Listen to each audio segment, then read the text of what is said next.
All right. Hey, you guys. So today's topic is going to be topic 1.6, skills of analysis. All right. So this topic can be a little bit tricky just because you're thinking about, geographic scale, right? The way the size, of a map. But then when geographers analyze it, they're analyzing not necessarily the scale of the map, but the scale of the data. Okay. So that's what scales of analysis basically is in a nutshell. But we'll go through this topic carefully. Okay. So the enduring understanding for this topic is a lot like the other enduring understandings of past topics, right? You're going to be able to analyze relationships among and between places to reveal important spatial patterns. Okay. But this is the main learning objectives, right? You should be able to define scales of analysis used by geographers. All right. So when you look at this map, by the end of the lecture, hopefully you'll be able to tell what is the scale of analysis of this map, right? And why it's important to look at it that way. Okay.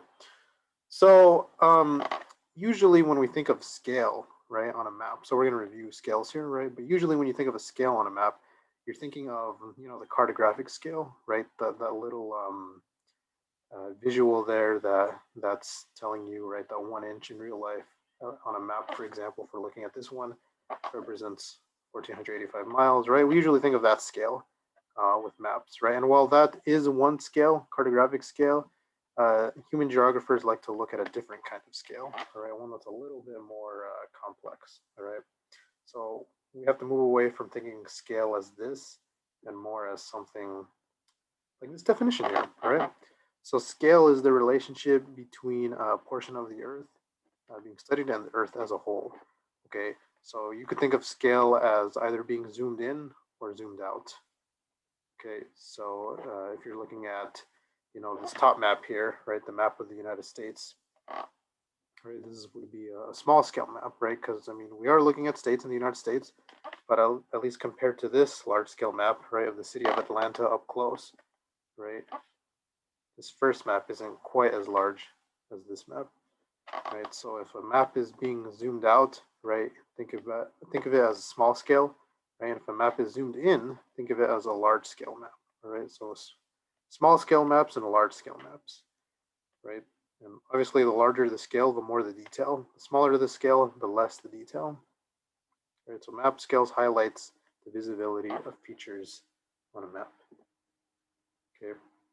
Here's another example for you to look at, right? Large scale, small scale. Right? So this large scale is looking at a city. Small scale is looking at section of a state. Okay. Think about it this way too, right? If you're looking at a map, this reference map of Mexico, right? It's small scale. We're looking at this map here of Mexico City, right? Large scale. Pretty easy. That being said, though, we could look at small scales and large scale maps, right? But even then, there's still four types, four scales that geographers have kind of narrowed down everything upon, all right? The first one is global scale. Okay, so in a global scale map, right, we're looking at a map of the world, right? So like this map that you see right here would be a global scale map, right, because it's a map of the world, right? A regional map would be looking at a specific area of the world, right? So I'm going to skip ahead here, right? If we were looking at this map, right, this would be a regional scale map, right? Why? Because it's looking at Asia. Okay. A national scale map would be looking at a map of a specific country. And then a local scale map would be looking at, state, city, county, right? So it's important to know each scale and recognize them. But equally as important is recognizing that each scale, the different scales, right, reveal variations in data, right? So if we're looking at one type of phenomenon and we're looking at different scales, it's going to reveal different interpretations of data. Okay. Oh, and one thing I should mention about regional scale maps is the fact that they can vary in size. Okay, so like we could be looking at Asia, but we could also be looking at East Multnomah County, for example, right? everything 162nd and east, all right, or the south of the United States, right, the southern region. Okay, but anyways, back to this piece here, right? Different scales reveal different variations in data and different interpretations of data, right? So, I mean, let's look at this map, for example, all right?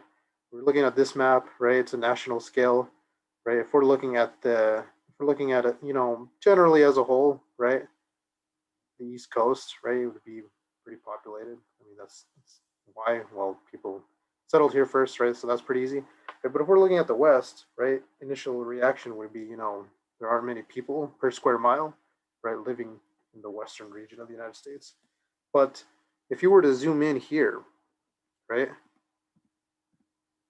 obviously we would be looking at a local scale map, right? If we zoomed in here, right, all of a sudden, right, the data changes, right? Instead of it being 1024 persons per square mile, now we're looking at 100 and 249, right? Or if we zoomed into Portland, right, this part of Oregon, right, the data would be different than if we were looking at all of Oregon, all right?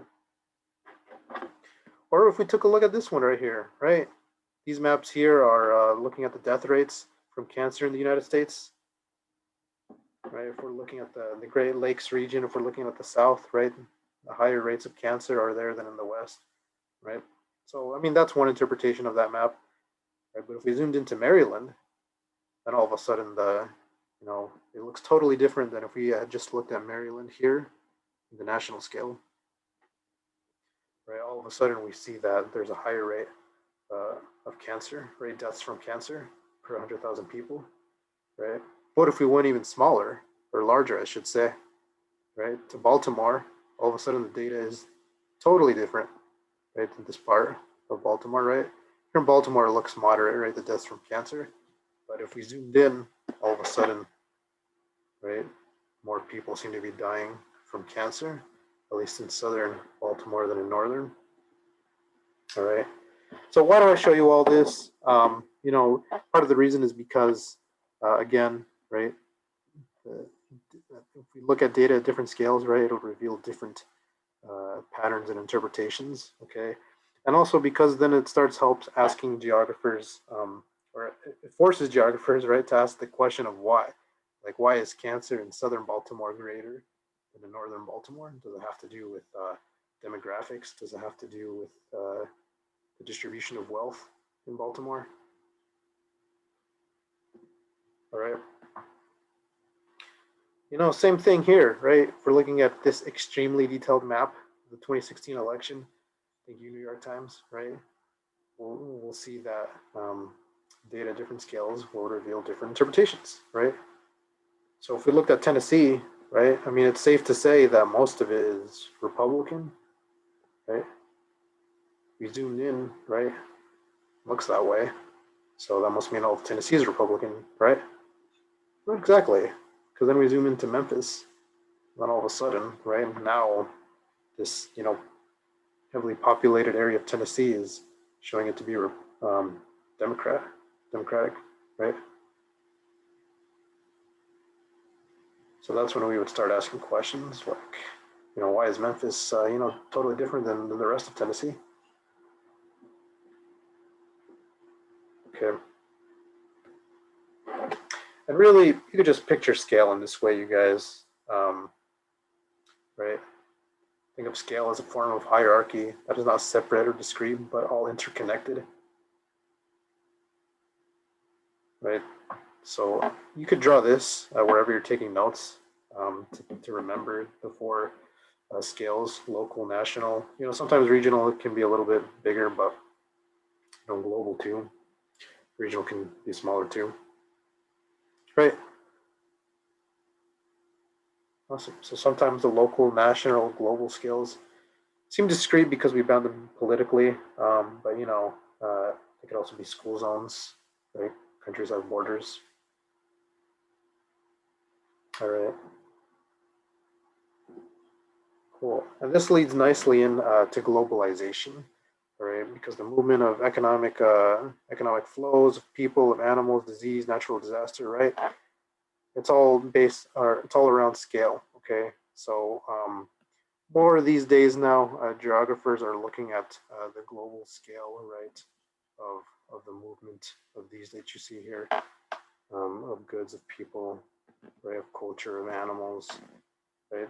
So this part is covered in your book pretty well, and it's something we don't need to discuss heavily because it's something we'll look back on in later units, Unit 3 more precisely, Unit 7, right? But it's just good to familiarize ourselves with globalization, right? So globalization is essentially, a forced process that involves the entire world and results in making something worldwide in scope, all right? So the basic interpretation of globalization is that, that idea of time space compression, that the world is getting smaller. Okay, and um, a lot of geographers and economists, right, are asking themselves, is globalization good or bad, right? So there are two views on this, right? One of the views, you don't need to remember these guys, right? But they highlight two schools of thoughts of globalization. One that globalization is wiping out entire economic systems and destroying culture. While another view holds, that globalization and free trade spur economic growth and lead to lower prices on many goods, right? So again, geographers are becoming increasingly concerned with global scale patterns and processes, because that's impacting the world a lot more, as opposed to say local, even though local impacts us, right? But more so globalization these days, right? Because you've got you got Disney, you got Apple, you got McDonald's, right? You got Walmart, just to highlight a few. Okay. Oh yeah, and there are two types of globalization: economy and culture, right? And I'll just do a really really quick crash course on this. All right, so globalization of the economy, right? It sounds complex, not that quite complex, all right? So globalization of the economy is essentially finance and business uh, being intertwined more so now than ever, right? So just think of those transnational corporations, in the world, right? And transnational corporations, you could think of, McDonald's as the perfect example, right? So transnational corporations are usually, founded in one country, and their production of goods, right, occur elsewhere, right? Maybe not necessarily production, but where they sell their goods, right? Right. And the globalization of the economy really, showed itself during the housing bubble crisis, of 2008, right? When the economy crashed in 2008, that's when, the whole world realized that, wow, right? The economy is globally intertwined, and if one major nation falls, economically speaking, right, like the U.S. or China, right, then that impacts the whole world, right? I mean, even looking at COVID-19 in 2020, right, a lot of the economies around the world have kind of, not necessarily collapsed, but are really struggling right now, right? So globalization of the economy, globalization of culture, right? Increased uniform landscapes of material artifacts and cultural values, right? So you got your Burger Kings around the world, your McDonald's, Starbucks, right? Even gas stations, right? They're little spin-offs of Shell, right, in Mexico. Right? If you ever go, you might see that, right? Or retail chains, Walmart, Home Depot, for example, right? But not necessarily, things like that. Religion, like Christianity, for instance, being spread into Africa, into South America, right? Art, fashion trends, common communication like English, right? I mean, even though this is introducing, a uniform way of speaking to each other and having commonalities, right? Is this good for local culture? Is this bad for local culture? I mean, on one hand, people are valuing local culture more than ever, but on the other hand, you've got, if we're going back to languages, right? You've got languages dying, right, every year, being lost. Okay, but like I said, we'll come back to globalization here and then, in later units. So don't worry too much about it. But as long as you know the general definition, right, of globalization, Okay. All right, so that was a little detour from scale. Okay, let's look at scales of analysis, you guys. Okay, so we were looking at the four geographic scales here the geographers have identified. Global, national, global, regional, national, and local. But now we've got something called scales of analysis. All right, and scales of analysis is essentially the level of analysis at which data is aggregated on a map. All right, so uh, the scale of the data, right, that's being looked at by geographers, right? So keep in mind that scale and scale of analysis are totally different concepts, okay? But like scale, there are four types of scales of analysis: global, regional, national, and local. All right, so let's look at examples, all right, because the definition won't do it. All right, so take a look at this map, all right? The scale would be what? Right, try answering that. Right, it's national, right? It's a national scale map, right? But this is a local scale of analysis, right? And a local scale of analysis is a type of scale of analysis in which data is aggregated at the local level. All right, so look at the data, right? Right, it's being organized by state, right, which is local. Right, if we zoomed into counties as well, right, counties of Oregon, right, that would also be local. Right, so all of this means that the map is displaying data within specific subregions of a country, right? It could be zip codes, counties, states, or if you were in Canada, provinces, right? And really notice the sub-regional boundaries, right? Boundary lines, right? That kind of gives it away, right? So the scale of the map is national, but the scale of analysis is local. Right? Take a look at this map now, right? What do we see?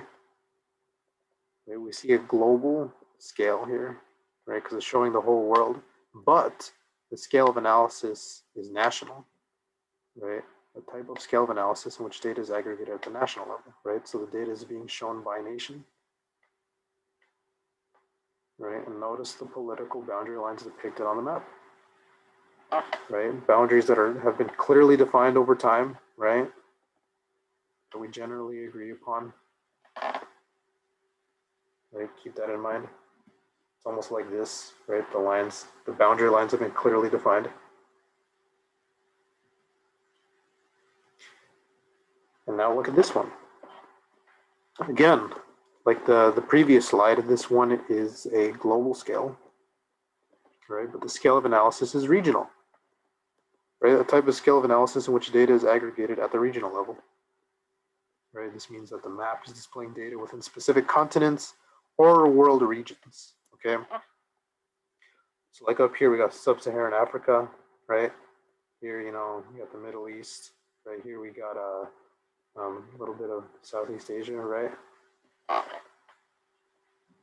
And look at this now. Notice that there are regional boundary lines, not national boundary lines, right? So the boundaries on regional scale of analysis maps aren't clearly defined, right? And we'll look at this in the next topic here, topic 1.7. But a region is any area that can be grouped together based on common characteristics, right? So I mean, if we were looking at a map of the United States and its different regions, right, like the Pacific Northwest, the South, right, Northeast, the Midwest, right, that would be regional. Okay. Here's an example of a regional scale of analysis. So notice that I mean, we could interpret it as well as a local, right? But look at the title of the map, right? Leading church bodies. It's not necessarily trying to, emphasize, right, counties, but more so, right, what are the prevailing church bodies regionally across the United States.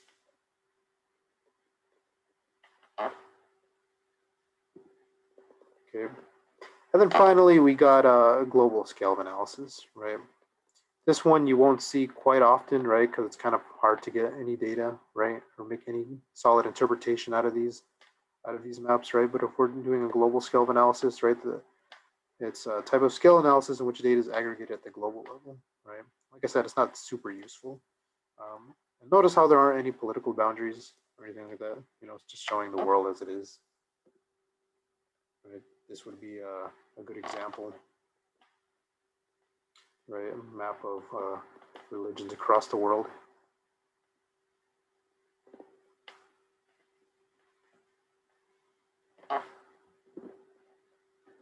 But you got another one here.